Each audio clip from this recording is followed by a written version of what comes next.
Welcome to Coddiwompling Along the Tarot with Noel Eastwood, and a special thank you to Bobby, who's generously offered to manage the video editing for this series. This is episode 16, Harry Potter vs. Follin, the Tarot Fool. I'll be examining the very important question that entered my whimsical mind when I was preparing material for my next Coddywomple. This is the question that came up. If there was a contest between Harry Potter and the Tarot Fool, and in this case it's Follin of the Fool's Journey Through the Tarot series, who would win? To get me started, I had to first research the contestants' weapons and then look at the training each has undertaken.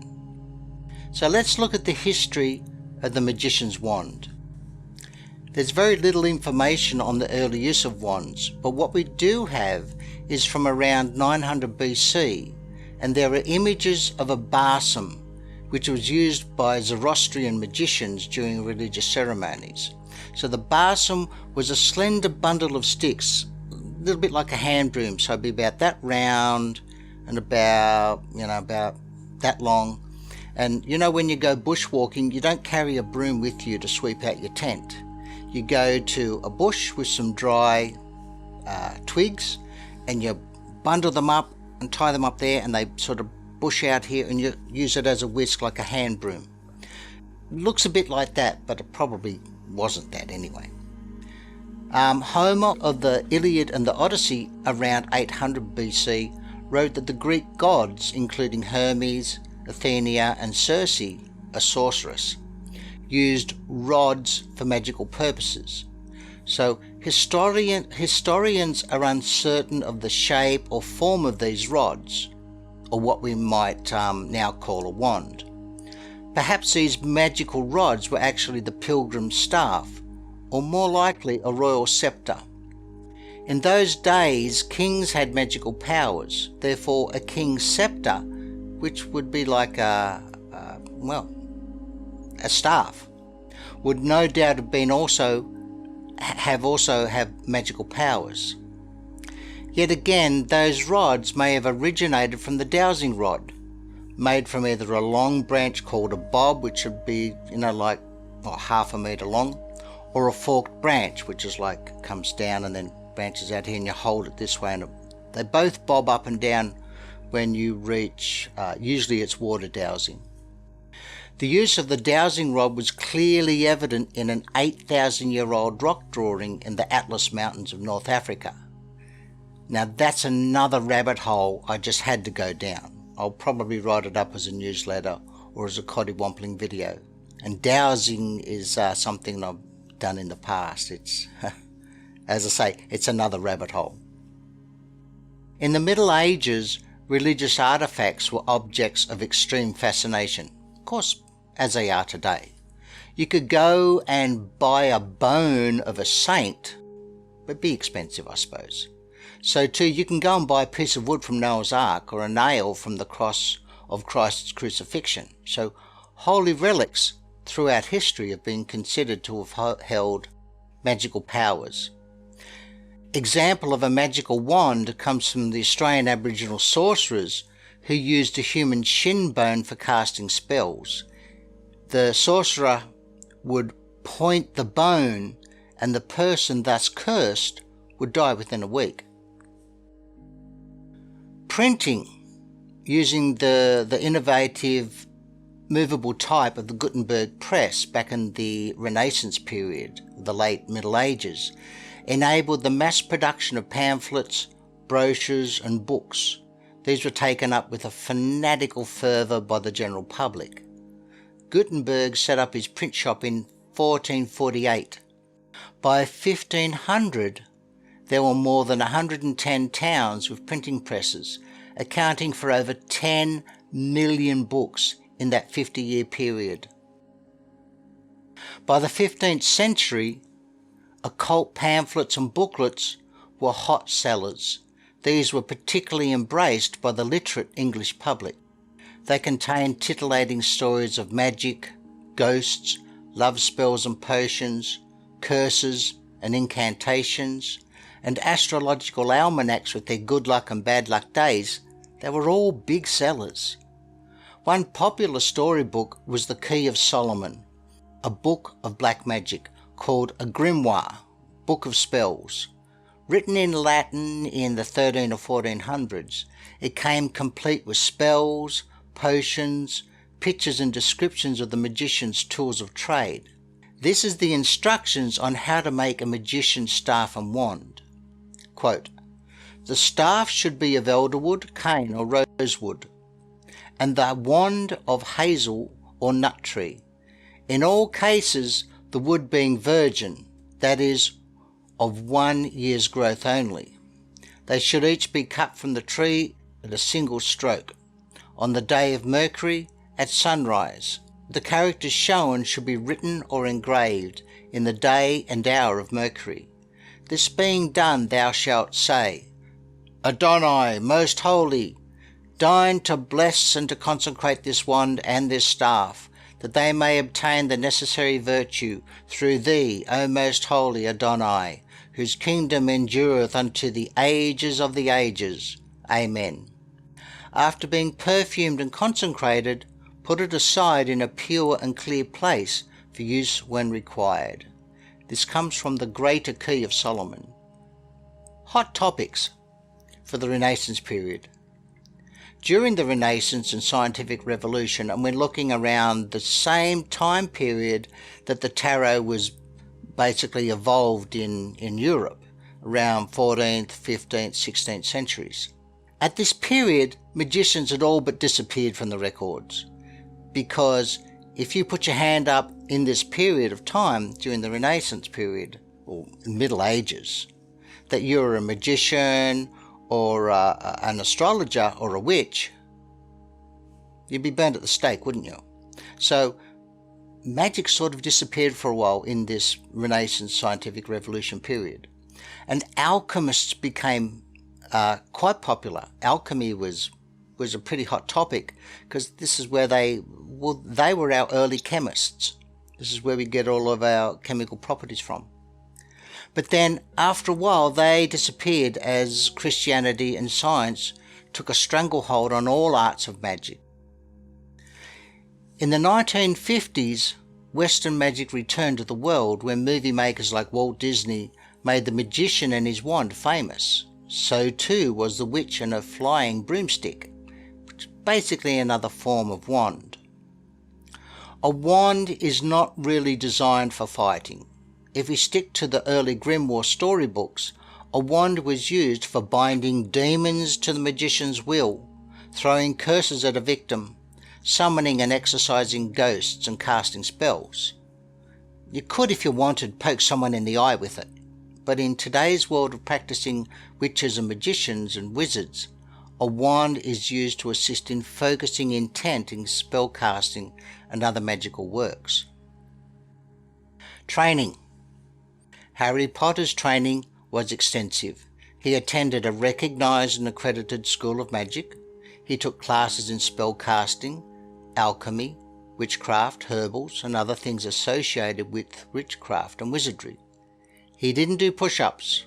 He didn't train in the quarterstaff, archery, swordplay, nor the open-hand martial arts.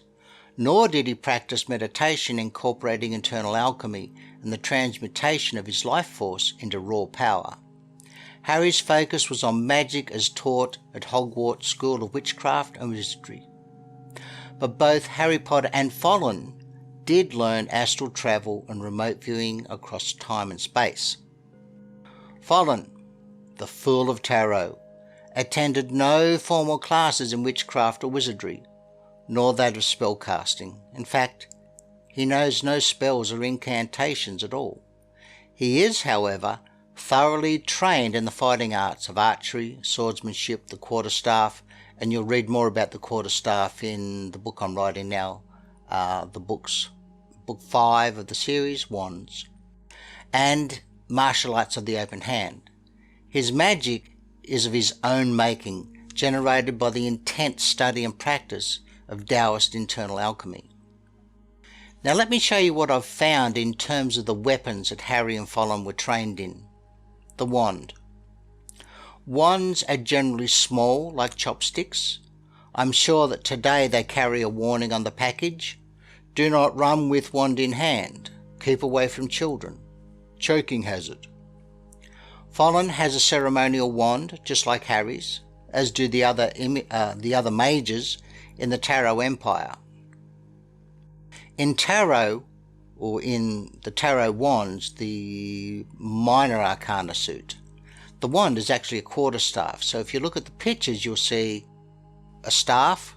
It's also called a baton, a club, a stick, a stave, a rod, or a wand. But is it really a magician's wand? I had to do more research on who else might have used a quarterstaff like that, depicted in the wand's minor arcana suit of tarot. To answer that question, guess what I found? There's lots of examples. Moses from the Bible, he had a magical quarterstaff. Gandalf and the other magicians from Lord of the Rings, they had magical quarterstaffs. Pilgrim in the Pilgrim's Progress had a quarterstaff. Pilgrims on the Camino de Santiago pilgrimage, like that's 250 odd kilometres of walking, they have a staff too because it's a long walk. I'm sure they used it to chase the dogs that chased them in the villages. Kung Fu monks are famous for their skill in the use of the fighting staff. Little John and Robin Hood fought with their quarterstaffs before becoming close friends in the Robin Hood stories. And most peasants in the Middle Ages carried a quarterstaff for protection on basically every outing they went on. And I talk a fair bit about why in my first two Coddywomplings on the Tarot Fool. Okay, now that I've created an authentic background, let's get to the title of this episode. Who would win in a contest between Hogwarts Harry Potter and Follin, the Tarot's Fool? I've created a world for them to have this contest too. It's my favourite place of fantasy. It's a setting for the Fool's journey through the Tarot. Robin Hood's Sherwood Forest of the 12th century. Okay. Scenario 1. The two heroes are wandering the forest where they meet on a narrow timber bridge crossing a creek. Harry Potter says, "You, Muggle, get out of my way. I'm being chased by Voldemort, the evil sheriff of Nottingham." Follin leans casually on his quarterstaff. His dog, Socks, looks at Follin, then at Harry, and barks, informing Follin that Harry is a genuinely nice person. Follin answers, "Well, you'd better follow me. I'll take you home to my family in the Wand's Dragon Castle." Dragon Castle? With a real dragon? Oh, come on, let's go. This is going to be so much fun, says Harry. They immediately become best friends and travel the Tarot Empire, having adventures by the dozen. Scenario 2. Harry says, "You, Muggle, get out of my way. I'm being chased by Voldemort, the evil sheriff of Nottingham." Follin leans casually on his quarterstaff. His dog, Socks, looks at Follin, then at Harry, and barks. And barks once more. Follin immediately slams the butt of his quarterstaff on the timber bridge. The shockwave it causes shakes the dust from the cracks in the timber, and Harry staggers backwards several steps before regaining his footing. Follin says in a firm, loud voice, "You shall not pass." Harry is momentarily taken aback but stands his ground. "What?" Harry says. "It's your rough manners. You should have said please." Follin can be rather pedantic at times. "Damn you!" shouts Harry, reaching for the wand at his waist. "If it's a fight you want, then you've got it." Like lightning, Harry whips out his wand in his hand and points it at Follin, crying, "Aquamenti!" But instead of a blast of fire, or whatever spell Harry intended, a spout of water flies from the tip of his wand. Follin smiles, centres his power at his navel, and with a casual flick of his quarterstaff he knocks the wand from Harry's hand. "That's cheating, you ruffian," commands Follin, his aura ablaze. "Fight honourably. Go and cut yourself a quarterstaff, then we can settle this dispute properly." Harry hesitates, as he sucks at his numb fingers. Damn! I should have used Arania exumi. No, not that one. Oh, darn it, he mutters in frustration. Hang on a moment, you stick-wielding muggle, while I cut myself a stick like yours. Then I'll show you who's a ruffian.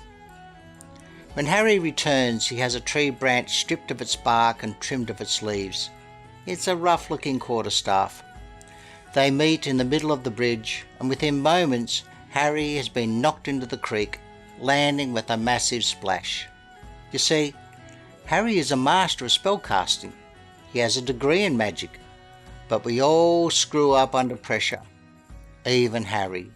He's not trained in swordplay, wrestling, stick fighting, archery, or the use of the quarterstaff.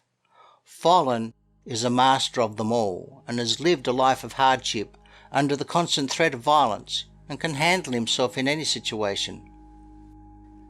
I have to admit, I'm a little biased. Perhaps if Harry Potter had cast a different spell, something like Arresto Momentum, which is a slowing charm, it's likely the contest would have been a lot more interesting. If it was a battle of magic alone, I don't think either would win. It would take too long because they're both extremely powerful. Besides, Voldemort would have arrived before its ending. Perhaps Harry and Follin would have then united to fight Voldemort. He who must not be named, and ended that evil dark wizard's reign of terror in Sherwood Forest. Thus, in terms of a contest of skill at arms, my money's on Follin, the Tarot Fool. But seriously, they wouldn't have fought. They would have become firm friends. I hope you enjoyed this episode. World building and storytelling go hand in hand like bread and butter. An author's many hours of research, though time consuming, allows him to place you, the reader, in a fantastic world of myth and magic, populated by some very special characters who each have a story to tell. If you like my Coddiwompling, please leave a comment, a like. Why not visit my website?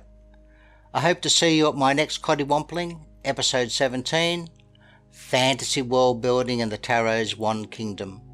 I think you'll love it.